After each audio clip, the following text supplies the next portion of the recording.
نحمده ونستعينه ونستغفره ونؤمن به ونتوكل عليه ونعوذ بالله من شرور أنفسنا ومن سيئات أعمالنا من يهده الله فلا مضل له ومن يضلل فلا هادي له وأشهد أن لا إله إلا الله وحده لا شريك له وأشهد أن محمدا عبده ورسوله أما بعد. கண்ணியத்திற்குரிய எல்லாம் வல்ல அல்லாஹ் ஜல்ல ஷானஹு தஆலாவின் நல்லடியார்களே, அல்லாஹுடைய பேரருளால் இந்த புனிதமிக்க ரமலான் மாதத்திலே ஈமானுடைய கிளைகளை அறிந்து கொள்வதற்காக நாம் எல்லாம் இங்கே குழுமி இருக்கிறோம்.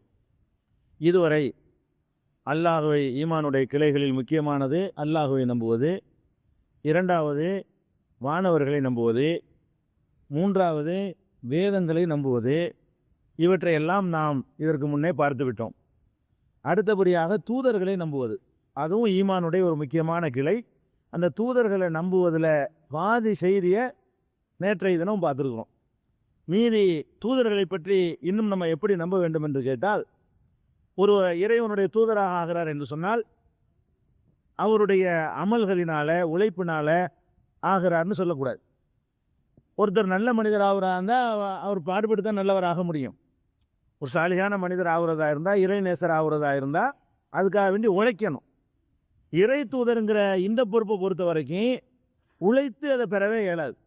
இப்போ இருக்கிற அந்த மக்களே ரசூலுல்லாஹி முகமது தான் நல்லா உழைக்காங்க, அதனால எல்லாம் தேர்ந்தெடுத்தான். மூசா நபி காலத்தில் இருந்த மக்களில் மூசா நபி தான் ரொம்ப நல்லா அமல் செஞ்சுட்டு இருந்தாங்க, அதை பார்த்துட்டு எல்லாம் தேர்ந்தெடுத்தான்னு சொல்லக்கூடாது. எந்த தூதரை அல்லாஹ் நியமித்தாலும் அவர்களுடைய நல்ல நடத்தைகளை நல்ல அமல்களை அவங்க இறைவனுக்காக அர்ப்பணித்ததை பார்த்துட்டு என்ன செய்யலை, தேர்ந்தெடுக்கவே இல்லை. அப்போ தான் அவங்களுக்கு மார்க்கமே தெரிய ஆரம்பிக்குது. அப்போ யாருக்கு அவன் விரும்புகிறானோ அவனாக கொடுக்குற கிஃப்ட்டு தான் தூதுத்துவம் என்பதை நம்ம புரிஞ்சு கொள்ளணும். அல்லாஹ் சொல்கிறான் 6வது அத்தியாயத்தில் 24வது வசனத்தில் சொல்கிறான், அல்லாஹு அலமு ஹைசு யஜ்அலு ரிசாலத்தஹு, தனது ரிசாலத்தை தூதுத்துவத்தை யாருக்கு கொடுப்பது என்பது அல்லாஹ் தான் நன்கறிந்தவன். அவனுக்கு தெரியும் இவரை தேர்ந்தெடுக்கணும்னு ஒரு முடிவு பண்ணி வச்சுட்டான். அவருடைய அமல்களையோ செயல்பாடுகளையோ பார்த்து தேர்ந்தெடுக்கிறது இல்லை. ரசூல் ஸல்லல்லாஹு அலைஹி வஸல்லம் மூசா நபி காலத்தில் மூசா நபியை விட ரொம்ப அழகாக செயல்படக்கூடிய ஒருத்தர் இருக்கலாம், அவரை தேர்ந்தெடுக்க மாட்டான். அவன் யாரை தேர்ந்தெடுக்கிறானோ அவ்வளவுதான், அதில் யாரும் கேள்வி கேட்க இயலாது. அதனால தான் அல்லாஹ்வா கொடுக்குற கிஃப்ட்டுங்கிற காரணத்தினால தான் குழந்தைய எல்லாம் நபியாக்கியிருக்கிறான். அதாவது குழந்தை என்ன அமல் செய்யும்? பிறந்தவனை குழந்தைய நபியாக்க முடியுமா? குழந்தைக்கு ஒரு அமல் செய்ய முடியாது. அப்போ ஈசா அலைஹிஸ்ஸலாம் அவர்களை பொறுத்த வரைக்கும் எல்லாம் என்ன சொல்கிறான், அவங்க அம்மா தகப்பன் இல்லாமல் குழந்தைய பெற்றெடுக்கிறாங்க. ஊரில் உள்ளவங்க நம்ப மாட்டாங்கல்ல, நம்ப மறுக்கிறாங்க. அப்போ நம்ப மறுக்கும் பொழுது அதை ப்ரூவ் பண்ண நினைப்பேன். இல்லைனா ஒரு பெண்ணு தகப்பன் இல்லாமல் குழந்தைய பெற்றுக்கிட்ட காலங்காலம் பெற்றுக்கிட்டு இருப்பாங்க. அப்புறம் கேட்டால் அது அரிசி அற்புதத்தில் பிறந்தேன்னு சொல்லிடக்கூடாது. அப்போ ப்ரூஃப் வேணும். நீ தகப்பன் இல்லாமல் பெற்றுக்க இல்லாமா, என்ன ப்ரூஃப் வச்சிருக்கிற அப்படின்ற உடனே மரியம் அலைஹிஸ்ஸலாம் இப்போ அஷாரத்து இலகி அவங்க எந்த குழந்தையை பெற்றெடுத்தாங்களோ குழந்தைய காட்டுறாங்க. ஏன்டேன்னு கேட்குற இருக்கு, முதலீடு கேட்டுக்க. அவர்கள் சொல்கிறார்கள், கைபனு கல்லிமு மண்கான பில் மகரி சபியா, தொட்டிலில் சிறு குழந்தையாக இருக்கிறவரோடு நாங்கள் எப்படி பேச முடியும்? நான் ஓன்ட்ட கேட்டால் நீ பதில் சொல்லுவியா, இந்த பிள்ளைகிட்ட கேளுங்கிற என்று அவர்கள் குர்ஆனில் உள்ளது என்று அவர்கள் சொல்கிறார்கள். அப்போ உடனே இந்த குழந்தை பேசுகிறது, ஈசா நபி பேசுகிறார்கள். என்ன பேசுகிறாங்க? கால இன்னி அப்துல்லா, நான் அல்லாஹ்வுடைய அடியான், ஆத்தானியல் கிதாப், எனக்கு அல்லாஹ் வேதத்தை தந்திருக்கிறான், ஓ ஜாலனி நபியா, என்னை நபியாக ஆக்கியிருக்கிறான்னு சொல்கிறார். எப்போ? அப்போ தான் பிறந்திருக்கிறாரு. அந்த பிறந்து பேசுகிற வயசு இல்லை, இருந்தாலும் என்ன செய்யுது, பிறந்த உடனேயே அந்த தகப்பன் இல்லாமல் பிறந்தது தப்பாக போய் பிறக்கலை, இறைவனுடைய அற்புதத்தினால தான் இவர் பிறந்திருக்காரு என்பதை நிரூபிக்கிறதுக்காக வேண்டி அல்லாஹ் இந்த அடுத்து எத்தனை கிட்ட வைக்கிறான், குழந்தைய பேச வைக்கிறான். அப்போ இது மரியம்ங்கிற சூறாவில், அதாவது 19வது சூறாவில் 30வது வசனத்தில் இருந்து 28வது வசனத்தில் இருந்து 33 வரைக்கும் நீங்கள் பார்க்கலாம். அப்போ இதில் என்ன விளங்குது? 2 விஷயங்கள் விளங்குது. ஒரு மனிதன் உழைத்து நபி ஆகுறது இல்லை, பிறக்கும்போது நபி ஆகிட்டார். இவர் எந்த உழைப்பு செய்ய முந்தையே ஒரு நபி ஆகுறாரு. அப்போ அல்லாஹ் நினைச்சான்னு சொன்னால் ஒரு சின்ன பிள்ளையே நபியாக தேர்ந்தெடுப்பான். அல்லாஹ் நினைச்சான்னா ஒரு 50, சில பேர் சொல்லுவாங்க நுபுவத்துடைய வயசு 40, இப்படிலாம் உங்களுக்கு கதை சொல்லிட்டு இருப்பாங்க. நபின்னா 40 வயசு தான், 40க்கு முந்திலாம் ஒருத்தர் பக்குவம் அடைய மாட்டார், அவரை நபி ஆக்க முடியாதுன்னு ஊழா சொல்லிக்கிடுவாங்க. ரசூல் ஸல்லல்லாஹு அலைஹி வஸல்லத்துக்கு 40 வயசில் நபி ஆனான்னு ஆதாரம் இருக்குது.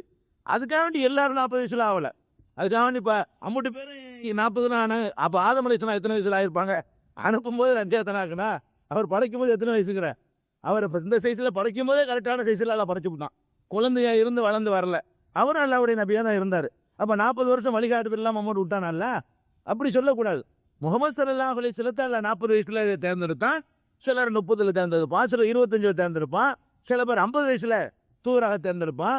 அது அவனுடைய ரைட். அதுக்கெல்லாம் ரெக்கார்டு நமக்கு கிடைக்கல. ஆனால் என்ன ரெக்கார்டு கிடைக்குது? குழந்தையும் நபி ஆக்குவான்னு ரெக்கார்டு கிடைக்குது. அப்போ வயசு தேவை 40 தேவைங்கிறது தப்புங்கிறது கிடைக்குது. ஈசா அலைஹிஸ்ஸலாம் மட்டும் இல்லை, இன்னொரு ஆளை சின்ன பிள்ளைகளெல்லாம் நபி ஆக்கியிருக்கிறான். ஈசா அலைஹிஸ்ஸலாம் மாதிரியே இன்னொரு ஆளை என்ன செஞ்சிருக்கிறான்ல, நபியா ஆக்கியிருக்கிறான்னு சொல்கிறான். அதே சூறாவுலையே, அதாவது மரியம் சூறாவுலையே 29வது வசனம். இல்லை இது இல்லை அவர் தான்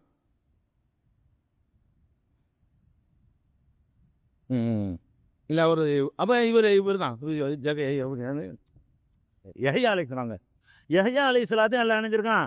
சின்ன பிள்ளையில பேசி வச்சு ஆத்தை நாகுல் ஹுக்கும சபியா, சிறுவராக இருக்கும்போது அவருக்கு நம்ம ஞானத்தை கொடுத்தோம். சபியா சிறுவராக இருக்கும்போதே ஞானத்தை கொடுத்தோம்னு சொல்கிறான். அப்போ ஈசா அலைஹிஸ்ஸலாம் சின்ன பிள்ளை நபியாக இருக்கிறாங்க, யஹ்யா அலைஹிஸ்ஸலாம் சின்ன பிள்ளை நபியாக இருக்கிறாங்கங்கிறது விளங்குது. நபிங்கிறது கஷ்டப்பட்டு உழைச்சி வரக்கூடிய தகுதி இல்லை. அவனா யாரை வேணாலும் தேர்ந்தெடுத்துருவான். தேர்ந்தெடுத்த பிறகு வேலையை கரெக்டாக செய்வாங்க அப்படின்னு நம்பணும். இந்த நபிமார்களை தேர்ந்தெடுப்பதில் மனிதர்களுக்கு எப்படி அல்லாஹ் நபிமார்களை அனுப்பினானோ நம்மளை மாதிரி இன்னொரு படைப்பு இருக்குது. அது என்ன படைப்பு? ஜின்னு. மனிதன் மாதிரியான படைப்புன்னு ஜின்னு எதுக்கு சொல்கிறோம்னு கேட்டால், தோற்றத்தில் இல்லை. தோற்றத்தில் ஜின்கள் நம்மளை மாதிரி இருக்காது. எதில் நம்மளை மாதிரின்னு கேட்டால், சட்டத்திட்டங்களுக்கு கட்டுப்படுறதில்ல, பகுத்தறிவில். நமக்கு எப்படி இது நல்லது இது கெட்டது விளங்குதோ, நினச்சதை செய்வோம், நினச்சா விட்டுருவோம். தேர்ந்தெடுத்து நம்ம விரும்புனதை செய்வோம், விரும்புனதை விட்டுருவோம். இந்த மாதிரியான சட்டத்திட்டங்களை புரிந்து கொள்ளக்கூடிய சக்தி மனித படைப்புக்கும் ஜின்னுங்கிற படைப்புக்கும் தான் அல்லாஹ் கொடுத்துருக்குறான்.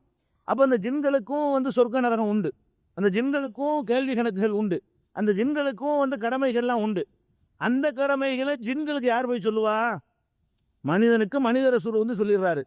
ஜின்களுக்கு யார் போய் சொல்லுவான்னு கேட்டால், ஜின்களுக்கு ஜின்களே எல்லா தூதரை அனுப்புனான்னு குர்ஆன் சொல்லுது. எப்படி சொல்லுதுன்னு கேட்டால், சூரத்துல் அன்ஆம் 6வது சூறாவில் 130வது வசனத்தில் சொல்லுகிறது, யா மாஷரல் ஜின்னி ஒல் இன்ஸ். 6:130. மனித ஜின் இனமே, மனித இனமே ஜின் இனமே, அலம் யஅதிக்கும் ருசுலும் மின்கும், உங்களை சேர்ந்த தூதர்கள் உங்களுக்கு வரவில்லையா? மறுமையில் அல்லாஹ் கேட்பானா. மறுமை நாளில் ஜின்னையும் கூப்பிடுவானா, மனுஷனையும் கூப்பிடுவானா. உங்களுக்கு உங்களை சேர்ந்த தூதர் வரவில்லையான்னு கேட்பானா. அப்போ உங்களை சேர்ந்த தூதர்னா என்ன? மனுஷனுக்கு மனுஷனை சேர்ந்த தூதர், ஜின்னுக்கு ஜின்னை சேர்ந்த தூதர். அப்போ ஜின்களுக்கு வழிகாட்டுவதற்காக அதில் ஒன்றை தேர்ந்தெடுத்து அவர்களை இது அல்லாஹ் தூதராக நியமித்து அந்த ஜின்கள் மூலமாக அந்த மற்ற ஜின்களுக்கு எல்லாம் வழிகாட்டி இருக்கிறான். ஆனால் முஹம்மது ஸல்லல்லாஹு அலைஹி வஸல்லம் அவர்களை பொறுத்த வரைக்கும் அவர்களில் இருந்து அது நிறுத்தப்பட்டு போச்சு. அவர்கள் தான் மனிதர்களுக்கும் தூதர், உலகம் முழுவதும் இருக்கக்கூடிய ஜின்களுக்கும் அவங்க தான் தூதர். அன்னைக்கு இன்னைக்கு வரைக்கும் அவர்கள் மட்டும் விதிவிலக்காக மனித குலத்திற்கும் அனுப்பப்பட்டிருக்கிறாங்க, ஜின்னு குலத்திற்கும் அனுப்பப்பட்டிருக்காங்க. அது எங்கே இருக்குன்னா, சூரத்துல் ஜின்னுண்டே ஒரு சூறா இருக்குது, அந்த ஸ்டார்டிங்கில் இருக்கும். குல் உஹிய இலைய அன்ன ஹுஸ்தமா நஃபரும் மினல் ஜின்னி இன்னா சமயனா குர்ஆனன் அஜபா யஹ்தி இலர் ருஷ்தி ஃபஆமன்னா பிஹி. அப்போ ஜின்களில் ஒரு கூட்டம் சொன்னது என்ன சொன்னது? இந்த குர்ஆனை அவை செவியுற்று நாங்கள் அற்புதமான குர்ஆனை கேட்கிறோம், அழகான செய்தி நாங்கள் கேட்கிறோம், நாங்கள் இனிமேல் அல்லாஹ்வுக்கு இணை வைக்க மாட்டோம் என்று பெருமானார் ஸல்லல்லாஹு அலைஹி வஸல்லம் அவர்களை சந்தித்து ஜின்கள் நேர்வழி பெற்றதாக அல்லாஹ் சொல்லி காட்டுகிறான். அப்போ ஜின்களுக்கும் முஹம்மது ஸல்லல்லாஹு அலைஹி வஸல்லம் அவர்கள் நபியாக வந்திருக்கிறாங்க. உலகத்தில் உள்ள எல்லா மனிதர்களுக்கும் நபியாக இருக்கிறாங்களே தவிர மற்ற சமுதாயத்தை நான் எடுத்துக்கிட்டிங்கன்னா ஜின்னுக்கு ஜின்னு நபி, மனிதருக்கு மனிதர் நபி, இப்படி தான் அல்லாஹ் அனுப்பி கொண்டிருக்கிறான். இதை விளங்கி கொள்ளணும். அடுத்து நம்ம நபிமார்களை நம்புவதில், தூதர்களை நம்புவதில் அடுத்த விஷயம் என்னென்னு கேட்டால், அல்லாஹ் பல தூதர்களை அனுப்பியிருக்கிறான். இந்த தூதர்களில் நம்ம ஒருவரை ஒருவர் மட்டம் தட்டக்கூடாது, அது பெரிய குற்றம். நம்மக்கிட்ட ஒரு சர்வ சாதாரணமாக அந்த மாதிரியான பழக்கங்கள்லாம் இருக்குது. முஹம்மது ஸல்லல்லாஹு அலைஹி வஸல்லம் அவர்கள் மீது கொண்ட முகப்பத்தில் என்ன பண்ணிவிடுறோம், அவர்களை புகழ்கிறோம்னு சொல்லிட்டு கம்பேர் பண்ணி மற்ற நபிமார்களை எல்லாம் மட்டம் தட்டி போடுறோம். இந்த நேரத்தில் ரசூல்லா இந்த மூசா நபி இடத்துல முஹம்மது ஸல்லல்லாஹு அலைஹி வஸல்லம் தான் நடக்கிறது வேற, இந்த இப்ராஹிம் நபி இந்த மாதிரி பண்ணிவிட்டார், இந்த இடத்துல மட்டும் ரசூல்லா இருந்தாங்கன்னு வைங்க, அது நடக்கிறவே வேறன்ற அளவுக்கு தான் பயான்களில் உலமாக்கள்லாம் பேசுகிறாங்க. அல்லாஹ் என்ன சொல்லி காட்டுறான்னு கேட்டால், ஆமனர் ரசூல் பிமா உன்சில இலைஹி மிர் ரப்பிஹி வல் மூமினூன், தன் இறைவன் புறத்திலிருந்து இறக்கப்பட்டதை இந்த ரசூல் நம்புகிறார், மூமின்களும் நம்புகிறார்கள். குல்லுன் ஆமன பில்லாஹி வ மலாயிகத்திஹி வ குதுபிஹி, எல்லோருமே வந்து அல்லாஹ்வையும் வானவர்களையும் வேதங்களை நம்புகிறார்கள். வ ருசுலிஹி, தூதர்களை நம்புகிறார்கள். எப்படி நம்புகிறார்கள்? லா நுஃபர்ரிகு பைன அஹதின் மின் ருசுலிஹி, அவனுடைய தூதர்களில் யாரையும் பாரபட்சமாக்க மாட்டோம், தூதர்களுக்கு மத்தியில எந்த பேதமும் நாங்கள் கற்பிக்க மாட்டோம் என்று நம்புகிறார்கள்.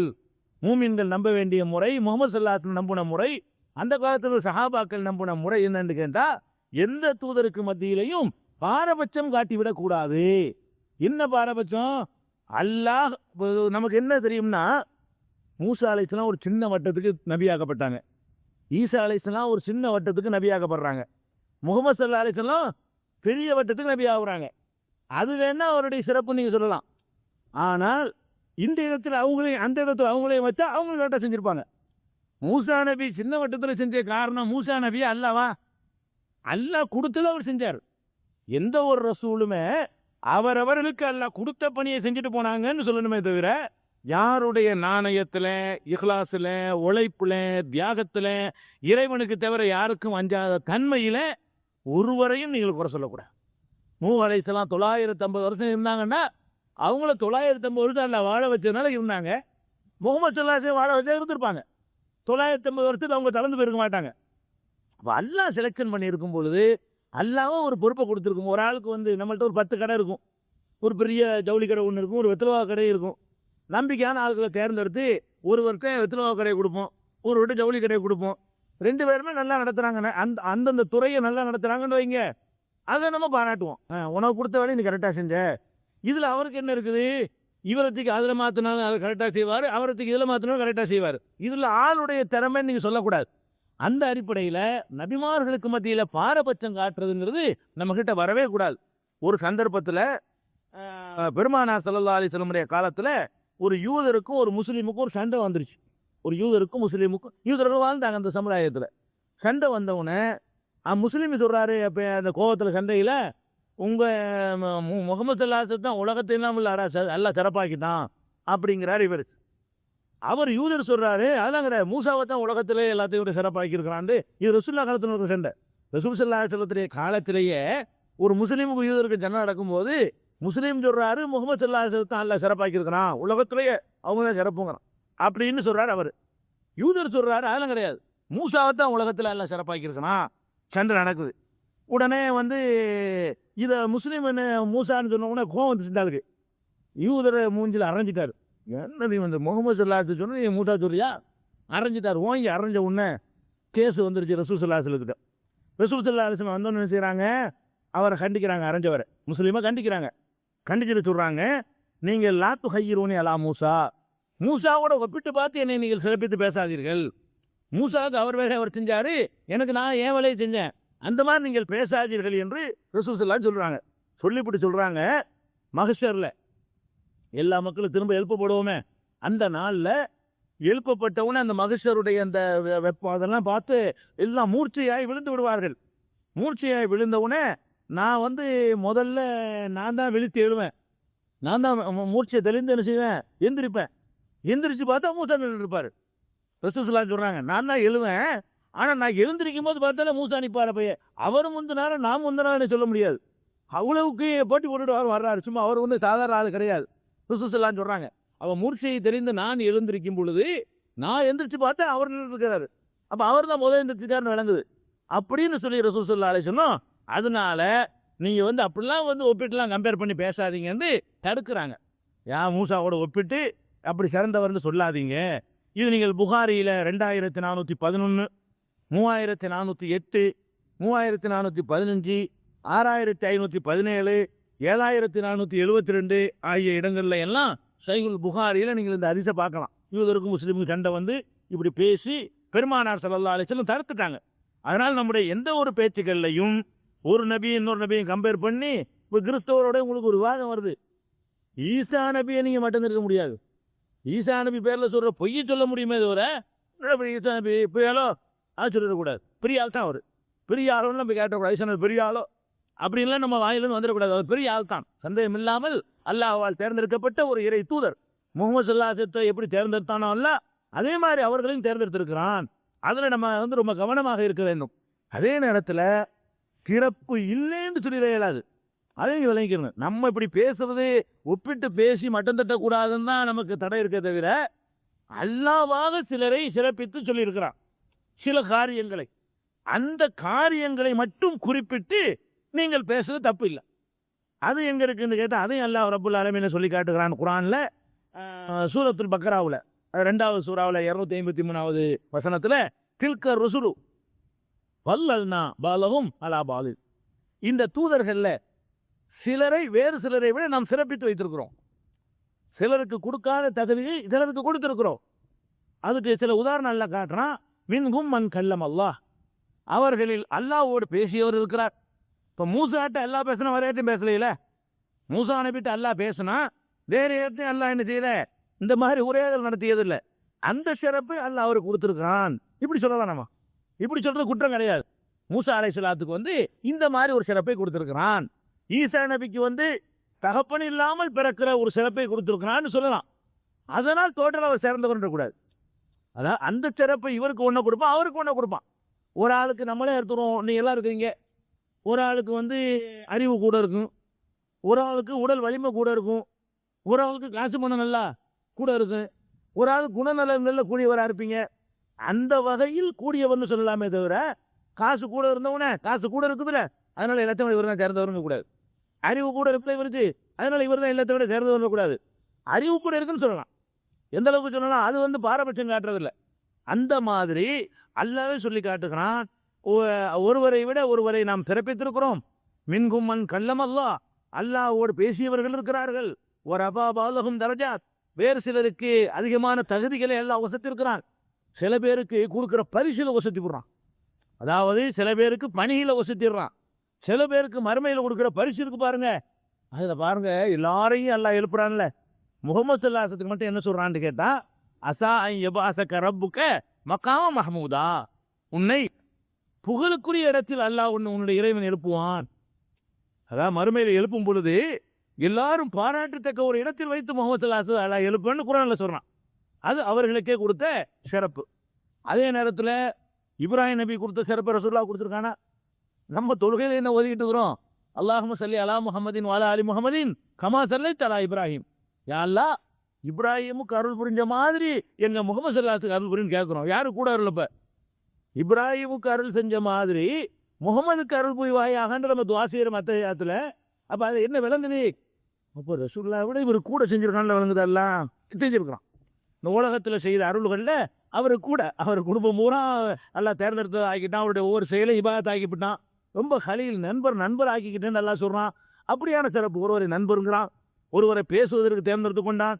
வார்த்தைனா ஈசபுன மரியமல் பையினா, மரியமுடைய மகன் ஈசாவுக்கு ஏராளமான அத்தாட்சிகளை கொடுத்தோம். இவ்வளோ ஜாஸ்தி யாரும் கொடுக்கல. மரியமுடைய மகன் ஈசா இருக்கிற பிறப்புலேருந்து ஆரம்பித்து செத்தால பொழைக்க வைக்கிறது கொடுத்துருக்கானுங்க. அல்லா நேத்தான சொல்லி காட்டினேன், இறந்து போனால ஒஹையில் மௌத்தா பீதனி, அல்லாஹ்வுடைய அனுமதியோடு இறந்தவரை நான் உயிர்ப்பிப்பேன் அப்படின்னு சொல்லி காட்டுறாரு. பீதனில்லான்னு சொன்னார.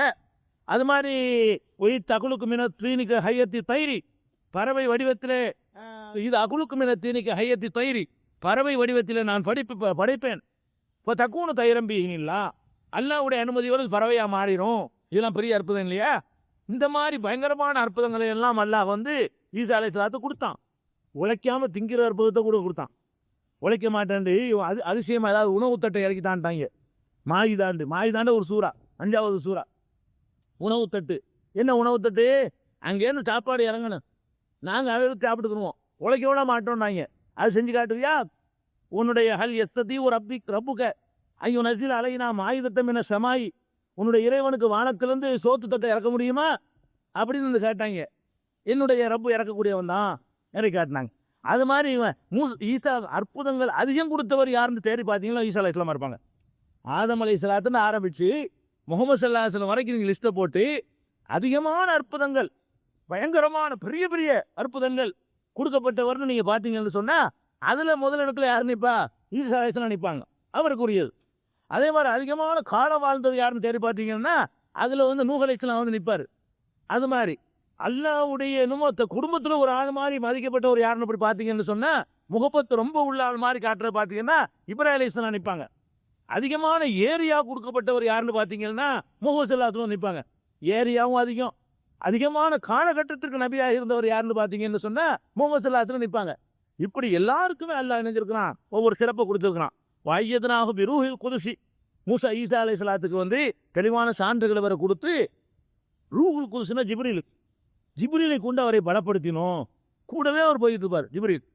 அவரை கூடவே இப்போ பார்த்தாலும் ஜிப்ரீல் அனுப்பிவிட்டு அவருக்கு நல்லா நியமிச்சு விட்டான் பாருங்க. எப்போவாவது வகி கொண்டு வர்றதுக்கு தான் மற்ற நபிமார்கள்ட்ட வருவார். ஈசா அலைஹிஸ்ஸலாத்தை பொறுத்த வரைக்கும் கூடவே அவரை வச்சு அவரை ரூஹுல் குதுஸை கொண்டு பலப்படுத்தினோம் அப்படின்னு நல்லா சொல்லி காட்டுறான். அதே மாதிரி இன்னொரு இடத்துல சூரத்துல் இஸ்ராவில் 17வது அத்தியாயத்தில் 55வது வசனத்தில் சொன்னால், ஒரு ரப்புக்கு ஆலமும் விமன் பிஸ்ஸமாவாத்தி உள்ளார், வானங்களிலும் பூமியிலும் உள்ளவர்களை பற்றி உன்னுடைய இறைவன் நன்கு அறிவான். ஒலக்கது ஃபல்லல்னா பஅலன் நபியின அலா பாவின், சில நபிமார்களை விட சில நபிமார்களை நாம் சிறப்பித்திருக்கிறோம். 2 இடத்துல எல்லாம் சொல்லி காட்டுறான். அப்போ நபிமார்கள் எல்லாருக்கும் சமமாக இல்லை ஆக்கலை, ஒருவரை விட ஒருவருக்கு ஒரு சிறப்பு தகுதியை கொடுத்துருக்குறோம். அதுகளை நீங்கள் நம்பித்தான் அவன் நல்லா கொடுத்துருக்கிறதுனால கம்பேர் பண்ணிடக்கூடாது.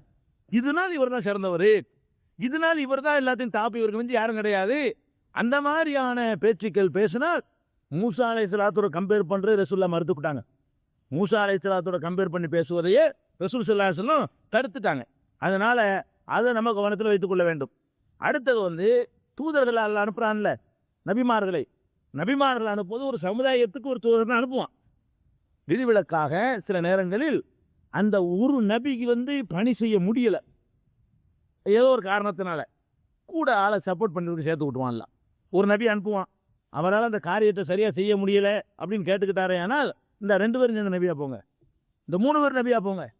ஒரு இடத்துக்கு, அதாவது ஒவ்வொரு ஏரியாவுக்கு இல்லை, ஒரு சமுதாயத்துக்கு, ஒரு மொழிக்கு, ஒரு பகுதிக்கு, ஒரு காலகட்டத்திலேயே 1க்கு மேற்பட்ட நபிமார்களும் சில நேரங்களில் அனுப்பப்பட்டிருக்கிறார்கள். மூசா அலைஹிஸ்ஸலாம் தனியாக அனுப்பப்படவில்லை, உங்களுக்கு தெரிஞ்சதுதான். மூசா அலைஹிஸ்ஸலாம் மட்டுமா நபியாக இருந்தாங்க? அதே பிறவனுக்கும் அதே அந்த மிஸ்ரில் உள்ள மக்களுக்கும் எகிப்தில் உள்ள மக்களுக்கும் 2 நபியை ஒன்று அனுப்பி வைக்கிறான். மூசா அலைஹிஸ்ஸலாத்தை அனுப்புகிறான், அவருடைய சகோதரர் ஹாரூனை அனுப்புகிறான். அதுவும் அவராக கேட்டுக்கொள்ளும்போது அனுப்புகிறான். அதை கூட குர்ஆன்ல அல்லாஹ் சொல்லி காட்டுறான். மூசா அலைஹிஸ்ஸலாத்தை அல்லாஹ் நபியை நியமித்த உடனே அவர் கேட்குறாரு, மூசா அலைஹிஸ்ஸலாம், வாஹி ஹாரூனு ஹூ அஃப்ஸஹு மின்னி லிசானன், அல்லாஹ் என்னுடைய சகோதரர் ஹாரூன் இருக்கிறாரே, அவர் என்னை விட பேசுறது திறமையானவர், பேச்சு ஆற்றல் உள்ளவர். நமக்கு கொஞ்சம் பேச்செல்லாம் வராது. என்னுடைய சகோதரர் என்னை நபியாக்கி வச்சிருக்கிற, நபின்னா போய் அழகாக பிரச்சாரம் பண்ணணும், அதில் நான் கொஞ்சம் வீக்காக இருக்கிறேன். என் சகோதரர் ஹாரூன் கொஞ்சம் நல்லா பேசக்கூடியவராக இருக்கிறாரு, ஃபாரிசில் ஹுமை, என்னோட அவரையும் கேட்டு அனுப்பி வை அப்படின்னு சொல்லி மூசா அலைஹிஸ்ஸலாம் கேட்டாங்க. சூரத்துல் கஸஸில் 28வது சூறாவில் 34வது வசனத்தில் இருக்குது. மூசா கேட்டதெல்லாம் ஏற்றுக்கிட்டான். உலகத ஆத்து நான் மூசல் கிதாப், மூசாவுக்கு வேதத்தை கொடுத்தோம். வஜஅல்னா மாஹு அகாஹு ஹாரூன வசீரா, அவரோடு ஹாரூனையும் நாம் துணையாக அனுப்பி வைத்தோம் அப்படின்னு எல்லாம் சொல்லி காட்டுறான். ஹாரூனை நபியாவும் ரசூலாவும் ஆக்கினோம் என்றும் அல்லாஹ் என்ன செய்யறான், 2 பேரையும் போய் சொல்ல சொல்றான். ஃபகூலா, போய் சொல்லுங்கள், இன்னா ரசூலா ரப்பிக்க, ஃபிரௌனே உன் இறைவனிடமிருந்து நாங்கள் 2 பேரும் தூதராக வந்திருக்கிறோம்னு சொல்லுங்கள். மூசாவையும் ஹாரூனையும் போய் சொல்லும்போது எல்லாம் சொல்றான், ஃபிரௌன்கிட்ட போய் எப்படி சொல்லணும், இன்னா ரசூலா ரப்பிக்க, நாங்கள் உன் இறைவனுடைய தூதர்களாக வந்திருக்கிறோம் என்று 2 பேரும் போய் சொல்லுங்க அப்படின்னு சொன்னதாக திருமறை குர்ஆன்ல அல்லாஹ் சொல்லி காட்டுறான். அப்போ அதுலேருந்து எதுக்கு இதை சொல்ல வர்றோம்னு கேட்டால், ஒரு காலத்தில் 1க்கு மேற்பட்ட நபி 2 பேர் வந்திருக்கிறாங்க. 2 பேர் தானா, 3 பேர் அனுப்பப்பட்டிருக்காங்க.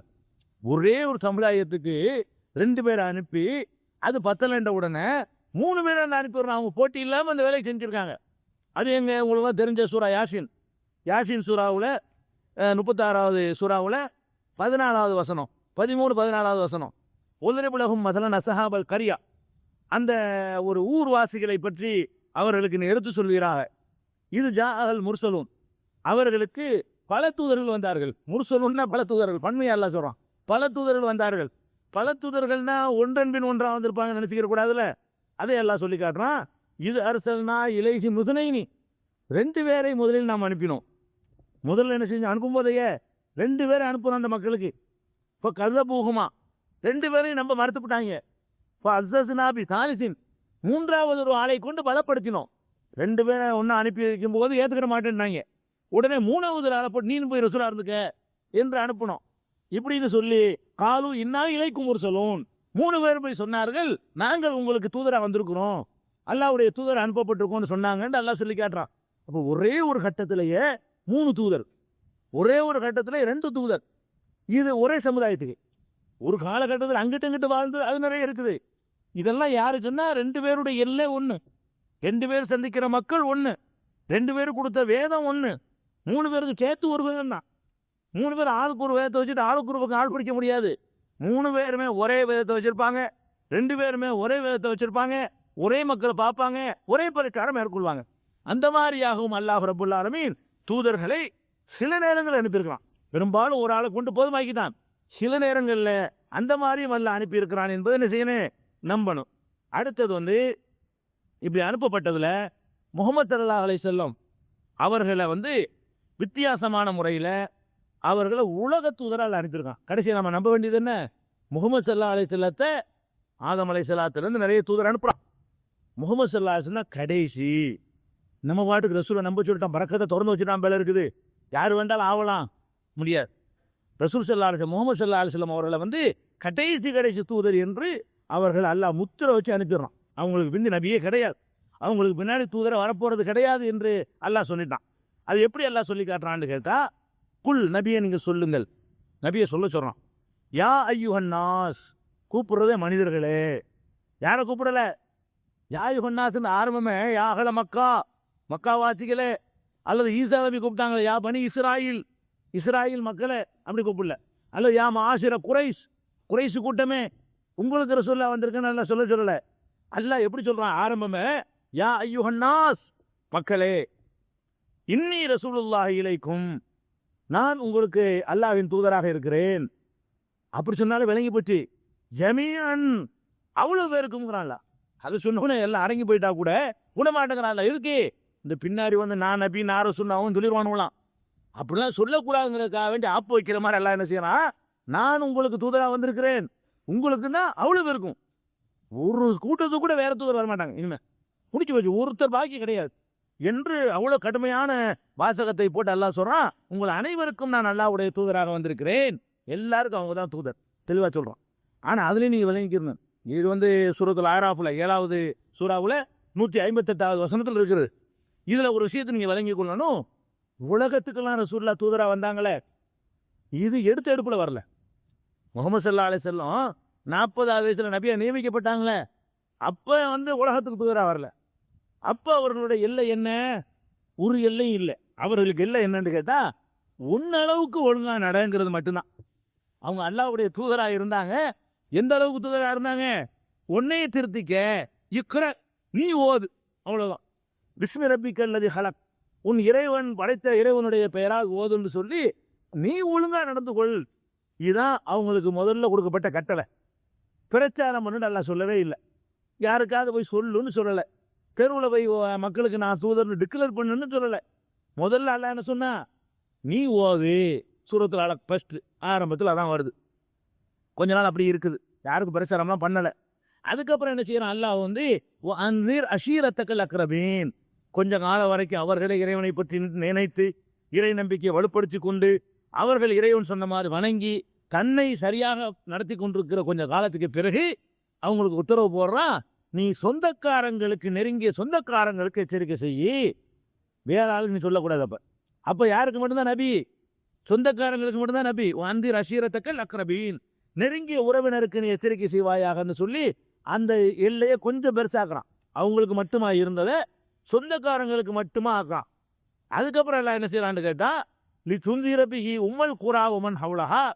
உம்முல் குரான்னா மக்காவுக்கு பேர், உம்முல் குரான்னா நகரங்களின் தாய். நகரங்களின் தாய்க்கு தாயாக இருக்கக்கூடிய மக்காவுக்கும், வமன் ஹவுலஹா, அதை சுற்றியுள்ள மக்களுக்கும் எச்சரிக்கை செய்யணும். கொஞ்சம் பெருசாக்கலாம்ல, குடும்பத்தாரை தாண்டி உன் ஊரில் உள்ள 50 பேருக்குன்னு சொல்லு, சுற்றி உள்ள பகுதிக்குன்னு சொல்லு, மொத்த உலகத்துக்கு சொல்லலை. இப்படி கொஞ்ச நாள் போகுது. ஹிஜ்ரத்தெல்லாம் பண்ணி மதீனாவுக்கு போய் சேர்ந்த பிறகுதான் அவர்கள் அகில உலகத்துக்கு தூதராகிறாங்க. மதீனாவுக்கு போகிறதுக்கு முன்னாடி வரைக்கும் உலக தூதராக நியமிக்கப்படலை. உலகத்துக்கெல்லாம் சொல்லு, உலகத்துக்கெல்லாம் தூதர் அனுப்பியிருக்கேன்னு சொல்லலை. மதீனா, இந்த சூறா மதீனாவில் இறங்கின சூறா தான். மதீனாவில் எல்லாம் சொல்ல சொல்கிறோம். அதில் நீங்கள் நினைக்கலாம் 7வது சூறா இருக்குது ஆராஃபு. அதில் எல்லாம் என்ன சொல்கிறான்னு கேட்டால், இன்னி ரசூலுல்லாஹி இலைக்கும் ஜமியா, உங்கள் அனைவருக்கும் நான் அல்லாஹ்வுடைய தூதராக இருக்கிறேன் என்று சொல்லுங்கள் அப்படிங்கிறான்.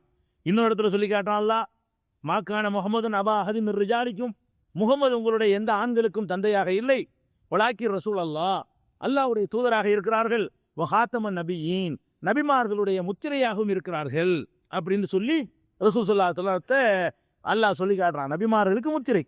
முத்திரைனா என்ன? சீல்டா என்ன? முத்திரைனா என்ன? முடிஞ்சிச்சுன்னு அர்த்தம். சீல் வைப்பே இல்லைங்க. சீல் வச்சாச்சுங்கிறோம்ல, கடையில் வந்து ஏதாவது இந்த பான்பராக்கு விற்றா சீல் வச்சுட்டு போயிடுறாங்கல்ல, அதுக்கு அப்படின்னா என்ன அர்த்தம்? திறக்கக்கூடாதுன்னு அர்த்தம். கோர்ட்டில் சீல் வச்சுட்டானே என்ன செய்யக்கூடாது? ஓப்பன் பண்ணக்கூடாது. அவள் ஹாத்தம்னா சீல் வைக்கிறது. நபிமார்களுக்கு சீல் வச்சாச்சு, இனிமேல் அந்த ஓப்பன் பண்ண முடியாது. முத்திரை வச்சாச்சு. நபிமார்களுடைய வருகைக்கு வந்து முத்திரை வச்சாச்சுன்னு நல்லா சொல்லி காட்டுறான். இதுக்கு யாராலும் நம்ம வழக்கம்லாம் கொடுத்து இவங்க சிறந்த ஹாத்தம்னா சிறந்தவர் தான், கடைசின்னு அர்த்தம் கிடையாது. சிறந்த நபிலாம் வளருவாங்க அப்படின்னு அர்த்தம் கிடையாது. ஏன்னு கேட்டால் ரசூல் ஸல்லல்லாஹு அலைஹி வஸல்லம் சொல்கிறாங்க, நான் தான் ஹாத்தமுன் நபியின், ஆனால் ஹாத்தமுன் நபியின் லா நபிய பாதி, நான் நபிமார்களுக்கு முத்திரையாக இருக்கிறேன், எனக்கு பிறகு எந்த நபியும் இல்லைன்னு சேர்த்து சொல்லிவிட்டாங்க. ஹாத்தமுன் நபிக்கு வழக்கத்தை அல்லாஹ்வுடைய ரசூலை சொல்லிட்டு போயிட்டாங்க. அதனால பெருமானார் ஸல்லல்லாஹு அலைஹி வஸல்லத்துக்கு பிறகு எந்த நபியும் வரவே மாட்டார்கள், எந்த தூதரும் வரவே மாட்டார்கள் என்பதை சந்தேகத்துக்கு இடமில்லாமல் நம்ம நம்ப வேண்டும். அதே மாதிரி உலகத்துக்கெல்லாம் அவங்க நபின்னு சொல்லக்கூடிய இன்னொரு வசனம் 21வது சூறாவில் 107வது வசனம், ஒமா அர்த்தல் நாக்க இல்லா ரஹமத்துல் லில் ஆலமீன், அகில உலகத்துக்கு உன்னை அருக்குறை ஆக்கியிருக்கிறேன். அகில உலகத்துக்கு அருக்குறை, அகில உன் காலத்துக்கு மட்டும் அருக்குறைன்னு சொல்லலை, அகில உலகத்துக்குமே அருக்குறை என்று எல்லாம் சொல்லி காட்டுகிறான். இன்னொரு இடத்துல இன்னும் தெளிவாக எல்லாம் சொல்லி காட்டுகிறான். 34:28 சொல்றான், ஒமா அர்சல்நாக்க இல்லா காஃபத்தல் இன்னார், மனித குலம் முழுமைக்கும், காப்பாட்ட ஒருத்தர் விடாம மனித குலம் முழுமைக்கும் உன்னை தூதராக நாம் அனுப்பியிருக்கிறோம். அப்போ மனித குலம் இருக்கிற காலமெல்லாம் அவங்க தான் தூதர், அவங்க சொன்ன போதனையைத்தான் சொல்லி ஆகணும். அவங்கள தாண்டி இன்னொருத்தர் வந்து அது விளக்கம் கொடுக்கறதுக்கோ அதெல்லாம் தேவையே கிடையாது. இன்னொன்று நீங்கள் விளங்கி கொள்ளணும், தூதர்கள் வரணும். ஏன்னா ஒவ்வொரு காலத்தில் ரசூலுல்லாஹ் எத்திரிச்சிட்டு போயிருக்காங்க. எனக்கு பிறகு கதாபுகள் தஜ்ஜால்கள் வருவாங்க, ஒவ்வொருத்தரும் தன்னை தூதர்னு சொல்லுவாங்க. பெருமானார் ஸல்லல்லாஹு அலைஹி வஸல்லம் காலத்தில் 2-3 பேர் அந்த மாதிரிலாம் சொன்னாங்க. அந்த மாதிரி எல்லாம் வருவாங்கன்ற ரசூலுல்லாஹ் எத்திரிச்சிட்டு போயிடுறாங்க கியாமத்து நாளுடைய அடையாளங்களா. அதனால நீ எதில் கவனமாக இருக்கணும். நான் தான் தூதர், நான் தான் ரசூல், நான் தான் நபின்னு வந்தான்னா அவன் பொய்யன். ஏன் அதை சொல்கிறான்னு கேட்டால், ரசூல்னு சொன்னால் ஒரு சேஃப்டி, என்ன சொன்னாலும் மக்கள் கேட்பாங்க, தனக்குன்னு ஒரு கூட்டத்தை உண்டாக்கிடலாம். எப்போ ஒரு ரசூல்னு ஒரு தனி சொல்லிட்டானோ தனி மதம் உண்டாகி போயிடும், தனி மார்க்கம் உண்டாகி போயிடும். அவன் சொன்னா அவனை ஏற்று யாரும் கேட்க முடியாது. அந்த மாதிரி ஒரு கூட்டத்தை உண்டாக்குவதற்காக வேண்டி ஒவ்வொரு காலகட்டத்திலையும் பொய்யான நபிமார்கள் வந்திருக்கிறாங்க. இருந்த இடம் தெரியாமல் போகவும் செஞ்சுட்டாங்க. அதனால நபி ரசூல் பாதையை வந்து அல்ல அடைச்சி விட்டாங்கிறத உறுதியாக நம்பணும். அதே மாதிரி ஊஹிய இலைய ஹாதல் குரான் லி உந்திர கும்பி ஓம்பலம், இந்த குரான் எனக்கு அருளப்பட்டிருக்கிறது. எதுக்கு அருளப்பட்டது தெரியுமா? இந்த குரானை கொண்டு உங்களுக்கு நான் எச்சரிக்கை செய்வதற்காகவும், இந்த குரான் யாரையெல்லாம் சென்றடைகிறதோ அவ்வளவு பேருக்கு எச்சரிக்கை செய்வதற்காக நல்லா சொல்லி காட்டுறான். இப்போ குரான் சென்றடைகிற காலத்துக்கெல்லாம் பகுதிக்கெல்லாம் அவங்க தான் ரசூல். இது முடிஞ்சிருச்சு. அடுத்து நீங்கள் விளங்கி கொள்ளணும், ரசூல் அல்லா தொடர்ந்து அனுப்புனான்ல, எதுக்கு அனுப்புனா உங்களுக்கு தெரியுமா? விளையாட்டா? ரசூலை போட்டுக்கிட்டு ஒரு மாதத்துக்கு ஒரு ரசூல், ஒரு ஊருக்கு ஒரு ரசூல் எதுக்கு அனுப்பணும்? எதுக்கு எல்லாம் அனுப்பிட்டு இருந்தான்னு சொன்னால், ஒரு ரசூல் வருவார், வந்தவுடனே ஒரு மார்க்கத்தை போதிப்பார், போதிச்சுட்டு மூத்தா போயிடுவார். மூத்தா போனால் என்ன பண்ணுவாங்க தெரியுமா? அவரையும் எல்லாம் வைக்கிறாங்க. அப்படி தான் நடந்துக்கிட்டு அல்லாமாங்க, அல்லாவுடைய மகன்பாங்க, அல்லாவுடைய மச்சாம்பாங்க, மாமாம்பாங்க, மருமம்பாங்க, எல்லாம் இவரும் கடவுள் ஆக்கிடுவாங்க. அப்போ ஒரு ரசூலாக ஒருத்தர் வந்து போதனை செஞ்சாருன்னு சொன்னால், ஒன்றும் அவர் எல்லாம் வைக்குவாங்க, இல்லைன்னு சொன்னால் அவர் கொண்டு வந்து வேதம் இருக்கும்ல, அதில் அப்படி சேர்த்து கித்து மாற்றி மறைச்சி ஒழிச்சு சாதகமான லாபமானவெல்லாம் வச்சுக்கிட்டு கஷ்டமானவன் நீக்கிவிட்டு மக்களை சுரண்டுறதுக்கு ஏமாத்துறதுக்கு எதெல்லாம் யூஸ் ஆகுமோ அதில் மட்டும் சொல்லுவாங்க. இன்றைக்கி வந்து இன்றைக்கும் பார்க்குறோம், அது பின்னாடி வருவாங்க. அப்போ இந்த மாதிரியான ஒரு காரியம் ஒவ்வொரு கட்டத்திலும் நடக்குது. இப்போ மூசா நபி வர்றாங்க வச்சுக்கிறோமே, அவங்க ஒரு வேதத்தை கொண்டு வர்றாங்க, மக்களுக்கு போதிக்கிறாங்க. போதித்த உடனே மூத்தா போயிடுறாங்க. இருக்கிறவங்க என்ன பண்ணுவாங்க? வேதத்தில் கைவரிசையை வச்சுருவாங்க. வேதம் கைவரிசை வச்சுட்டோம்னு சொன்னால் அப்புறம் என்ன ஆகும்? வேற ஒருத்தரும் வந்து ஆகணும். இந்த வேதத்தை வச்சுட்டு மக்கள் போனால் கெட்டு போயிடுவாங்களே. மூசா நபிக்கு பிறகு அந்த வேதத்தை மனுஷன் மாற்றிக்கிட்டான்னு சொன்னால், அந்த வேதத்தை நம்பிக்கிட்டே மக்கள் நடந்தாங்கன்னு சொன்னால் அவங்க நேர்வழிக்கு போக முடியாது. அல்லாஹ்வுடைய வேதத்தை அவங்க ஃபாலோ பண்ணலை. அப்போ வந்து ஒரு ஆள் அனுப்பிட்டு ஆக வேண்டி இருக்குது. போய் இன்னி போய் சொல்லியா மாட்டிவிட்டாங்க, எந்தா வேற புத்தகத்தை கொண்டு போ இப்படின்னு சொல்ல வேண்டிய அவசியம் ஏற்படுது. முகமது ஸல்லல்லாஹு அலைஹி வஸல்லத்தை பொறுத்த வரைக்கும் கை வைக்கல, இன்னைக்கு வரைக்கும் அப்படி இருக்கேன் காட்டுறமே. முகமது ஸல்லல்லாஹு அலைஹி வஸல்லத்தை பொறுத்த வரைக்கும் ரெண்டுமே நடக்கலை. இன்னைக்கு வரைக்கும் அவங்கள யாரும் கடவுளாக்கலை. அவங்களுக்கு முந்தி வந்த ஆட்களெல்லாம் கடவுளாக்கி விட்டாங்க. கடவுளுடைய மகன்னு சொன்னாங்க, ரசூலுல்லாவை யாராவது கடவுள்ன்றமா? சிலை வச்சா எதிர்க்கிறோம். அதாவது ரசூல் ஸல்லல்லாஹு போய் எவனா சிலை வச்சான்னா கண்ணியப்படுத்துறோன்னு சிலை வச்சா கூட வச்சக்கூடாது. குழப்பம் ஏன்டா வைக்கிறோம்? ஒவ்வொருத்தரும் சிலை வைக்கிறதுக்கு போராடுறோம் இல்லைங்க. எந்த தலைவருக்கு சிலை வை, அந்த தலைவருக்கு எந்த சிலைன்னு கேட்குறான். நம்ம செஞ்ச வச்ச சிலை எடுக்க சொல்கிறோம். அதை கடவுளாக்க முடியாது. தெளிவாக இருக்கிறோம்ல. அது போக வேதமாற்றி கைவரிசை வைக்கப்பட்டிருச்சா? இல்லை. வேதத்தில் எந்த ஒரு மாற்றமும் செய்யப்படவே இல்லை. இன்னாலஹு நஸ்ஸல்னா திக்ர வ இன்னா லஹு லஹாஃபிதூன். இந்த வேதத்தை நாமே இறக்கி வைத்தோம், நாமே பாதுகாப்போம்னு அல்லாஹ் கேரண்டி தந்தான். பாதுகாக்கிறதுக்கு அல்லாஹ் இருக்கான் அந்த முன்னாடி வரைக்கும். அவன் பாதுகாத்துக்கு எதுக்கு இன்னொரு தூதருங்கிறான். இது இல்லாமல் போனால் ஒரு ஆள் வர வேண்டியதுதான்.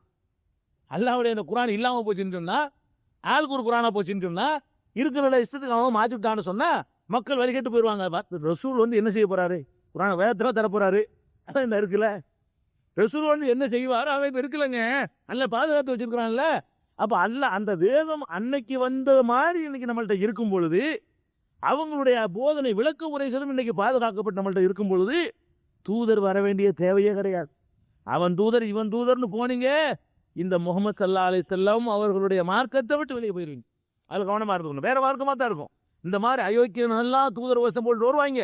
இந்த மாமனிதரோட உரைச்சி பார்க்கறதுக்கு தூசி கூட பெறமாட்டாங்க.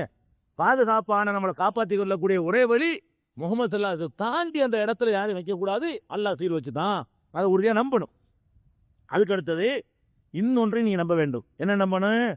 இந்த முகமது ஸல்லல்லாஹு அலைஹி வஸல்லம் வந்த உடனே, அவர்கள் அல்லாஹ்வுடைய தூதராக நியமிக்கப்பட்ட உடனே மற்ற மார்க்கங்களை, என்ன சில குரானில் நீங்கள் வசனங்களை பார்ப்பீங்க.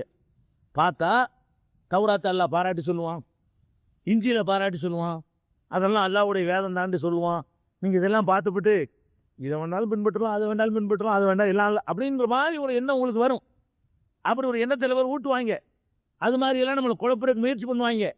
அதுக்கு அல்லாஹ் என்ன செஞ்சுட்டான்னா, இந்த வேதம் வந்த பிறகு, இந்த தூதர் வந்த பிறகு, இந்த இஸ்லாம் வந்த பிறகு இதற்கு முந்தி வழங்கப்பட்ட எல்லா மார்க்கங்களும் மாற்றப்பட்டு விட்டன. எல்லாம் முடிஞ்சு வச்சுட்டாரு. எல்லாமே மாற்றியாச்சு. அது எப்படி எல்லாம் சொல்லி காட்டுறான்னு கேட்டா, ஹுவல்லதி அர்சல ரசூலஹு பில் ஹுதா வ தீனில் ஹக் லியுல்ஹிரஹு அலத்தீனி குல்லிஹி வலவ் கரிஹல் முஷ்ரிகூன். அவன்தான் தன்னுடைய தூதரை முகமதை ஒரு நேர்வழியோடும் சத்தியமான மார்க்கத்தோடும் அனுப்பி வைத்திருக்கிறான். தீனுல் ஹக்னா சத்தியமான மார்க்கம். சத்தியமான தீனோடு உங்களை அனுப்பி வைத்திருக்கிறான். எதற்கு அனுப்பி வைத்திருக்கிறான் என்றால், லியுல்ஹிரஹு அலத்தீனி குல்லிஹி, உலகத்தில் உள்ள எல்லா தீன்களை விடவும் இதை மிகிக்க வைப்பதற்காக, மேலோங்க வைப்பதற்காக, உலகத்திற்கு எல்லா தீன்களை விடவும் இதை மேலோங்க வைப்பதற்குத்தான் அனுப்பியிருக்கிறேன். அப்படின்னு என்ன அர்த்தம்? எல்லாம் அவுட்டுன்னு அர்த்தம். அல்லாதே கொடுத்த தீனா இருந்தாலும் சரிதான், இதை அனுப்பினது எதுக்கு? அதையெல்லாம் முடிக்கிறது, அதையெல்லாம் ஜெயிக்கிறதுக்கு, அதையெல்லாம் வெல்வதற்கு அப்படின்னு சொல்வதன் மூலமாக வெல்லக்கூடிய மார்க்கம் இதுதான், இதுதான் இங்கே இருக்குன்னு ஆயிடுச்சு. அதெல்லாம் மாற்றப்பட்டு 9:33 இது 9வது சூரா 33ஆம் வசனத்தில் இருக்கிறது.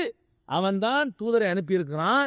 இதுக்கு முந்தி பல தீன்கள் எல்லாம் கொடுத்துருக்கான். அவன் தான் யஹூதி மார்க்கத்தை கொடுத்தவன், அவன் தான் நஸ்ரானி மார்க்கத்தை கொடுத்தவன், அவன் தான் ஒவ்வொரு நபிமார்களுக்கு தீனை கொடுத்தவன்.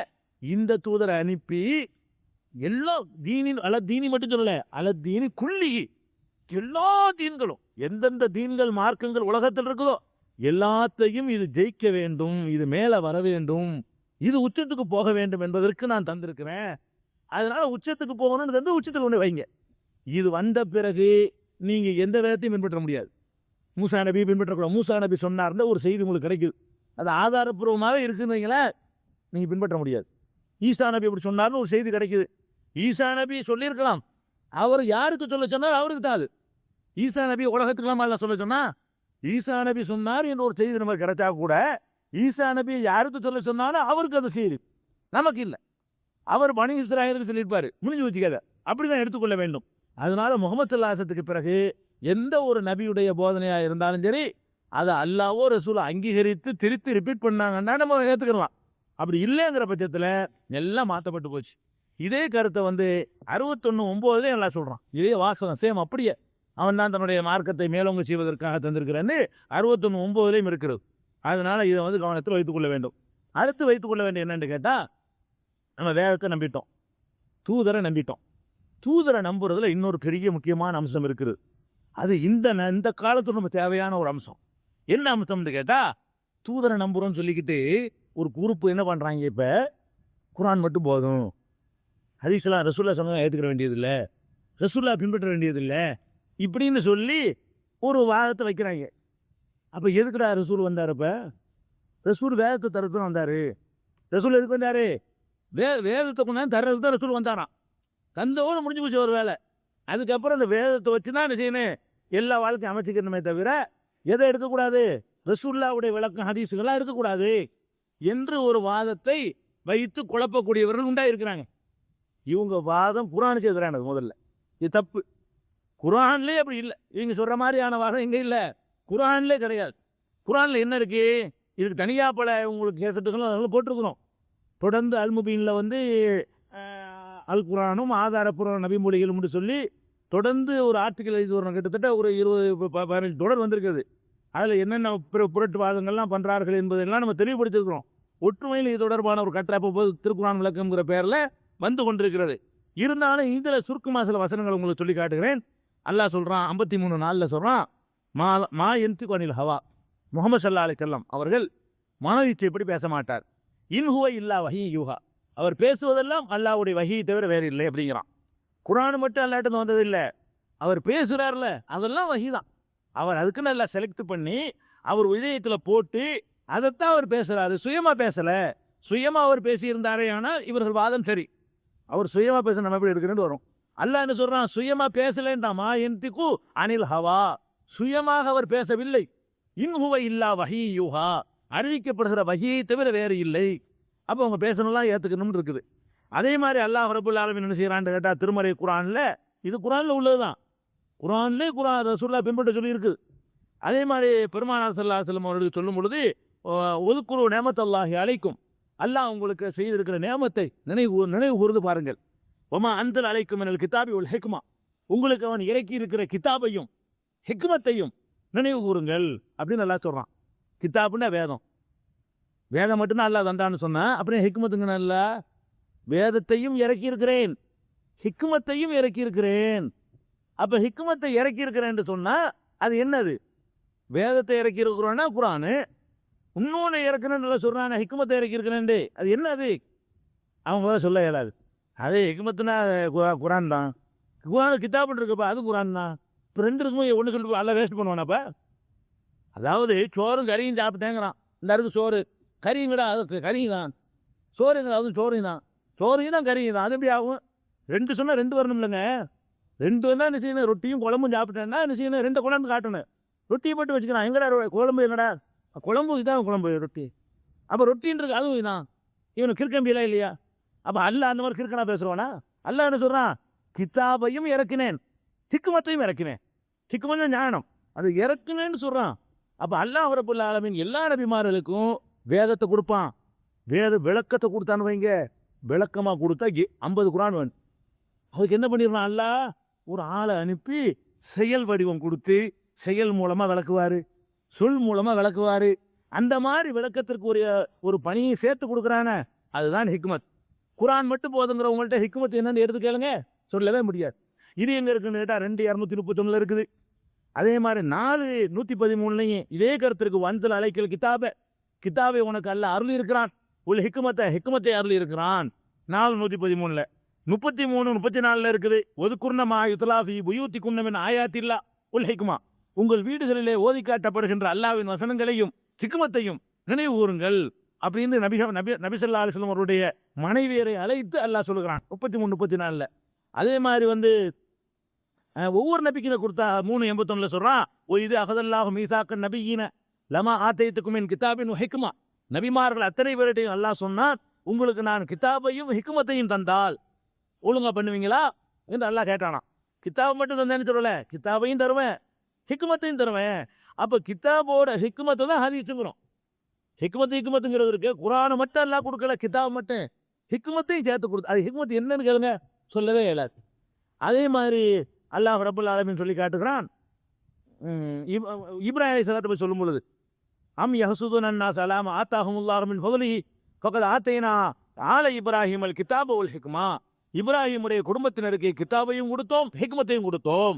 இப்ராஹிமுடைய குடும்பத்தார்னா இஸ்மாயில், இஸ்ஹாக்கு, யாக்கூபு நபிமார்கள் இருந்தாங்கல்ல, அவர்களுக்கு அல்லாஹ் என்ன கொடுத்தானா, கிதாபையும் கொடுத்தானா, வேதத்தை. ப்ளஸ் ஹிக்மத்தையும் கொடுத்தேங்கிறான். 2 சொல்கிறான்ல, அதை கவனிக்கணும். இது 4:54 இருக்குது. அதே மாதிரி 3:79 இருக்குது. மாக்கான்லி பஷரின் யூத்தியகுல்லாஹுல் கிதாபுல் ஹுக்ம.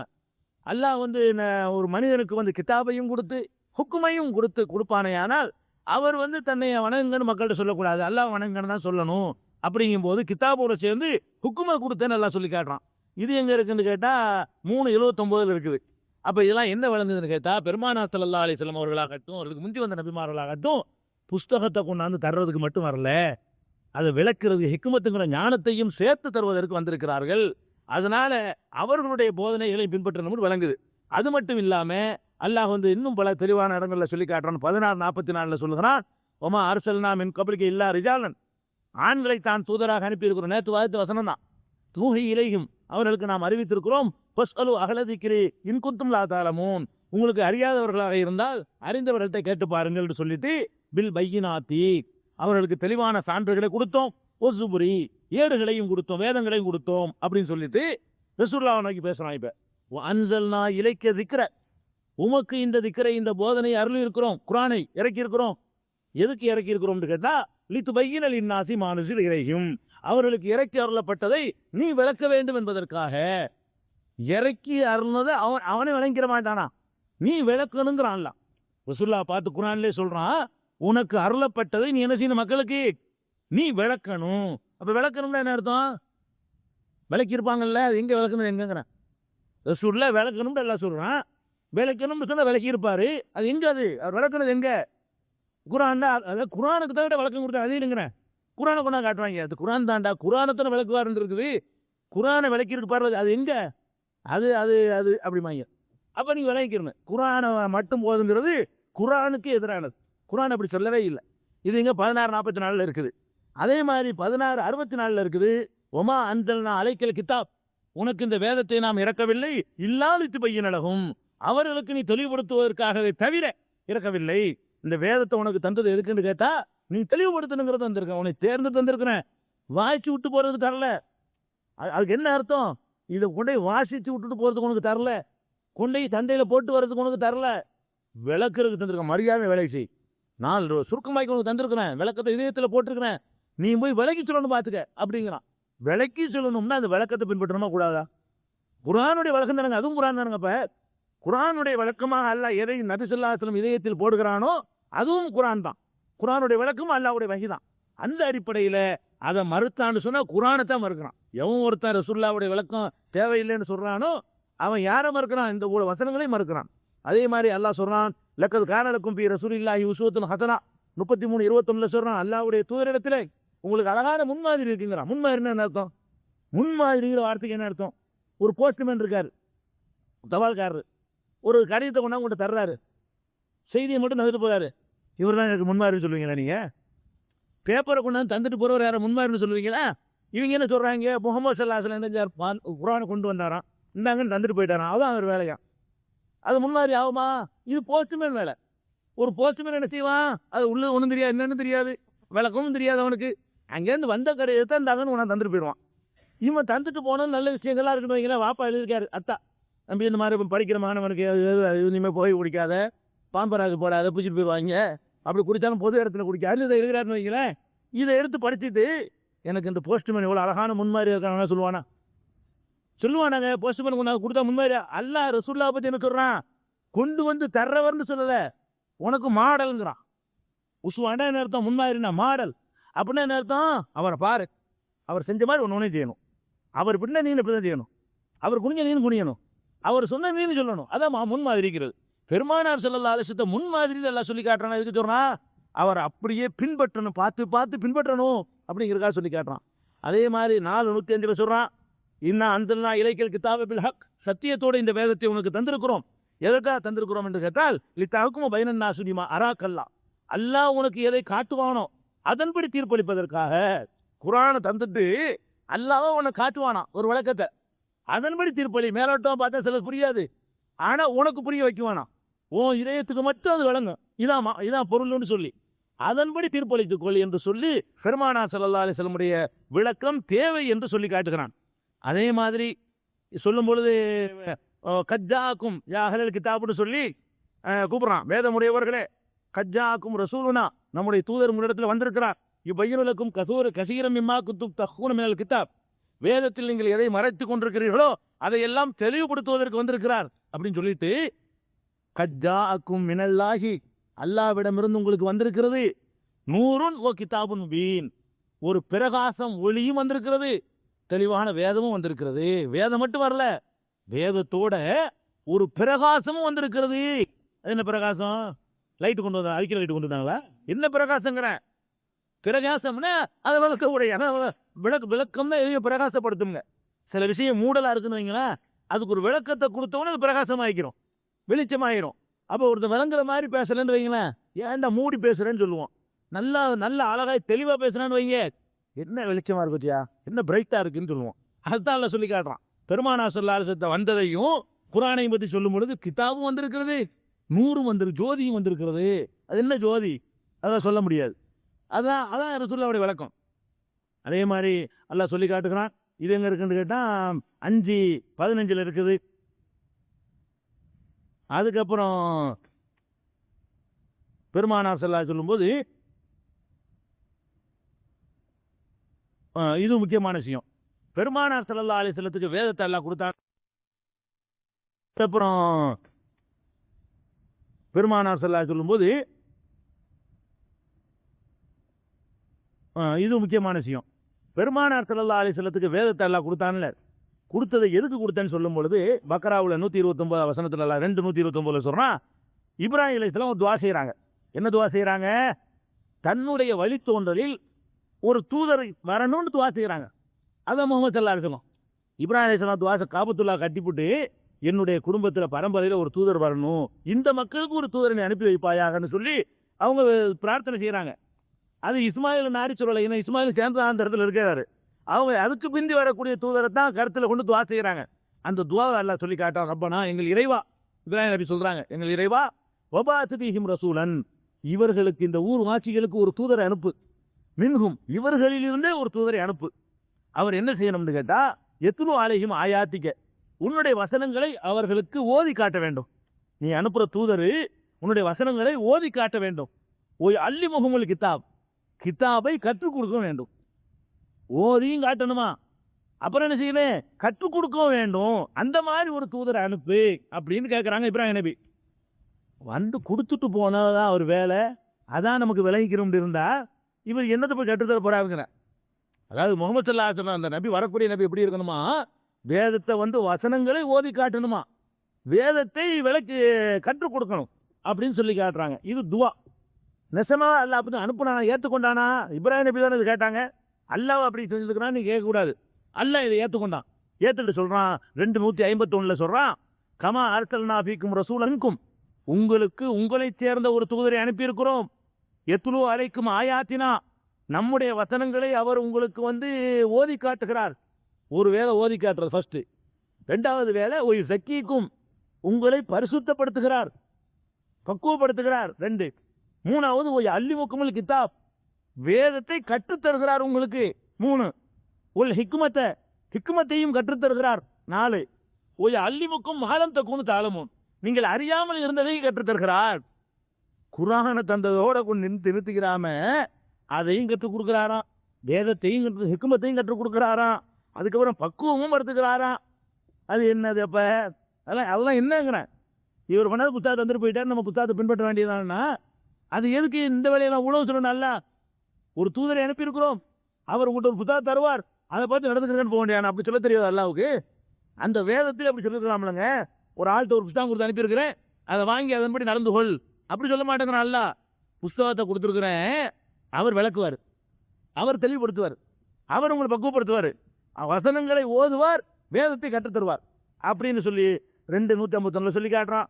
அதே மாதிரி 3:164 சொல்றான், லக்கது மன்னல்லாஹு அலல் மூமினீன், மூமின்களுக்கு அல்ல அருள் புரிந்து விட்டான், இதுபாக ஃபீஹிம் ரசூலமின் அன்ஃபுஸிஹிம், அவர்களிலிருந்தே ஒரு தூதரை அவர்களுக்கு அனுப்பி வைக்கிறான், எத்லு அலைஹிம் ஆயாத்தி, அவனுடைய வசனங்களை ஓதி காண்பிக்கிறார், ஒய் சக்கீஹிம், தூய்மைப்படுத்துகிறார், ஒய் அல்லிமுஹுமுல் கிதாபுல் ஹிக்மா, கிதாபையும் ஹிக்மத்தையும் கற்றுக் கொடுக்கிறார். வேதத்தை ஓதி காட்டுறானா, கிதாபை கற்றுக் கொடுக்கிறார்.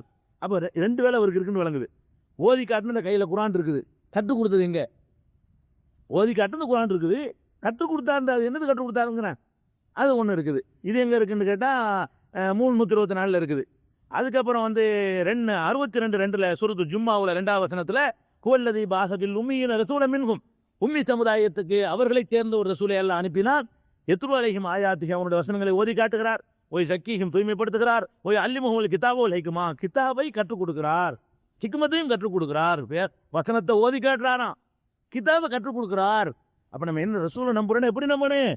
வேதத்தை கொண்டு வந்தவர் என்று மட்டும் நம்பக்கூடாது, வேதத்துக்கு விளக்கம் தந்தவர் என்றும் நம்ப வேண்டும்.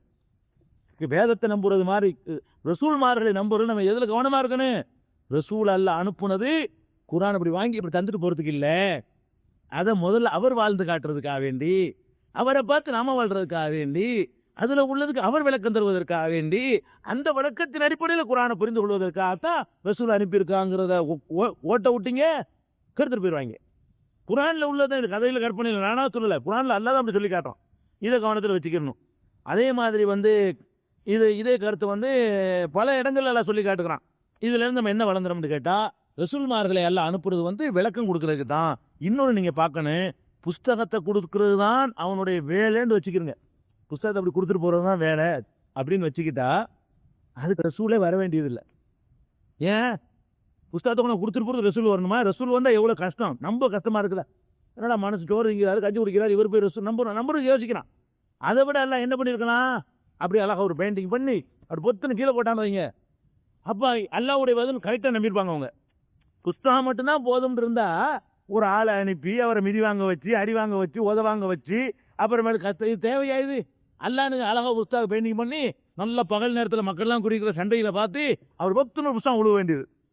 பொத்துன்னு இருந்துச்சு. அந்த காலத்துல என்ன செய்வான்? இந்த காலத்தில் வந்து விமானத்தில் போட்டால் சொல்லியிருப்பான். அந்த காலத்தில் போட்டால் என்ன நினைப்பான்? இது அல்ல, கண்டிப்பாக கடவுள் இருப்பான்ல, அத்தனை லட்சம் பேர் சாட்சியாக இருப்பான்ல. இப்படி ஊருக்கு முக்கியமான ஊர்களை பார்த்து ஒரு 10-15 ஊரில் போட்டால் அப்படி பதவி போயிருமாங்க. ஒரு ரசூல் எது தேவை? அப்போ ரசூல் எதுக்கு எல்லாம் அனுப்புகிறான்? ரசூல் இப்படி செலக்ட் பண்ணி அனுப்புறது காரணம் என்ன? இப்படி தந்துட்டு போகிறதுக்கு அனுப்புறது இல்லை. இல்லைன்னா எல்லாம் என்ன பண்ணியிருக்கலாம்? ஒரு மலக்க விட்டு அனுப்பியிருக்கலாம், அதில் தூக்கி போட்டு அனுப்பியிருக்கலாம். இன்னும் சொல்கிறான், அல்ல என்ன செய்கிறான்னா, ஒரு ரசூல் அனுப்புகிறான்னா அவருக்கு அந்த வேதத்தினுடைய பாஷை தெரியணுங்கிறான். போஸ்ட்மேனுக்கு பாஷை ஹிந்தியில் வந்த கடிதத்தை போஸ்ட்மேன் உங்களுக்கு தரமாட்டாரா? ஹிந்தியில் கடிதம் வருதுங்க, போஸ்ட்மேனுக்கு ஹிந்தி தெரியாது. அந்த கடிதத்தை வாங்கி கொண்டாந்து போஸ்ட்மேன் உங்களுக்கு தரமாட்டாரா? தருவார். அல்லான்னு சொல்கிறான், வேதத்தை அனுப்புகிறா இருந்தால் அவருக்கு அந்த பாஷை தெரியணுங்கிறான். எதுக்கு தெரியணும்? கொண்டா தந்துட்டு போகிறது எதுங்க பாஷை? தந்துட்டு போகிறதுக்கு பாஷை தெரிய வேண்டியதில்லை. அப்போ அவர்கிட்ட தான் நீங்கள் விளக்கம் கேட்கணும். அதுக்கு தான் அவருக்கும் தெரியும் முதல்ல பாஷை. அப்போ எந்த ஒரு தூதரையும் அந்த அவர் சமுதாயத்தும் பேசுகிற பாஷையில் தான் அனுப்பியிருக்கிறோம்னு சொல்வதில் இருந்தும் இதை விளங்கிக்கிறோம்.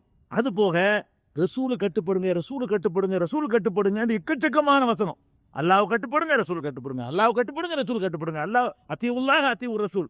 1-2 இடத்துல இல்லை, 30க்கும் மேற்பட்ட இடங்கள் எல்லாம் திருப்பி சொல்கிறான். அல்லாஹ் கட்டுப்படுங்க மட்டும் சொன்னா என்ன, அதிக ரசூல் சேர்த்து சொல்கிறான். ஒமா அரசல்லாம் ரசூல் இல்லால் யூதா அப்படின்னு இல்லை. அல்லாஹ்வுடைய உத்தரவுப்படி கட்டுப்பட்டு நடக்கிறது தான் ரசூல் அனுப்பியிருக்கிறேன். அவர் சொன்ன கேட்டு நடக்கணும். இப்படி அடுக்கடுக்கான அதையே சொல்லிட்டு இருக்கான். நாட்கணக்கில் கொண்டு வந்ததில் இன்னும் உள்ள இருக்குது. பாதிதான் சொல்லியிருக்கிறேன் ரசூலை பின்பற்றுவதற்கு உள்ளதில்லை. அப்போ எதுக்கு நீங்கள் விளங்கிக்கணும்? இது சுருக்கமாக இப்போ விளங்கிட்டா போதும். ரசூலை நம்புறதுன்னு சொன்னால் எப்படி நம்பணும்? ரசூலுங்கிறது அல்லாவா தேர்ந்தெடுத்து கொடுக்குற கிஃப்ட்டு நம்பணும். அவர்கள் மனிதர்கள் தான் நம்பணும். அவர்கள் வந்து வயசு வரும்புலாம் கிடையாது, அல்லாஹ் யார் வேணாலும் தேர்ந்தெடுப்பான் நம்பணும். ரசூல்மார்கள் ஒரு சமுதாயத்துக்கு பல தூதர் அனுப்புவான் நம்பணும். ரசூல்மார்களை வந்து அவருக்கு தெரிஞ்ச பாஷையில தான் வேதம் வரும் நம்பணும். ரசூல்மார்களை நம்புறதுல அதை விட முக்கியமான விஷயம், வேதத்தை வாங்கிட்டு புஸ்தகத்தை தரக்கூடிய போஸ்ட்மேன் நல்லவர், அவர் ஒரு தபால்காரனாக வரல, அதை விலக்கி தரக்கூடிய ஒரு ஆசானாக வந்திருக்கிறார், வழிகாட்டுகிற மாடலாக வந்திருக்கிறார் என்று நம்பணும். அப்படி நம்பிட்டீங்கன்னா அதுதான் ஹதீஸ்ல இட்டுக்கட்டெல்லாம் வச்சிருக்கிறாங்க. அதுகளை கழிகிறதுக்குள்ள வழிகள் இன்னைக்கு நம்ம தெளிவாக இருக்குது. இட்டுக்கட்டினது பொய்கள்லாம் இருக்குது ஹதீஸ்ங்கிற பேரில்.